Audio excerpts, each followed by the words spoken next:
పెరుగుదల వికాసం నేర్చుకుంటున్నప్పుడు మీరు అభ్యర్థులు చేసే తప్పేంటి అంటే సోషల్ మీడియా ప్రభావమా లేదా గత కొద్ది కాలంగా ఉన్నటువంటి ట్రెండో నాకు తెలియదు కానీ మీరు నాలెడ్జ్ని మాత్రమే నేర్చుకుంటున్నారు.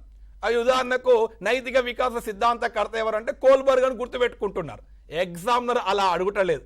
ఒక 4-5 ప్రవచనాలు ఇచ్చి ఆ దాంట్లో సరి అయినవి సరికానివి గుర్తించండి అంటున్నాడు.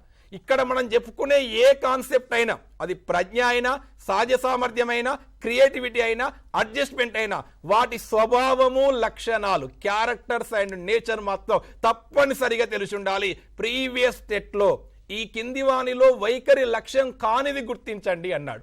4-5 వాక్యాలు ఇస్తాడు.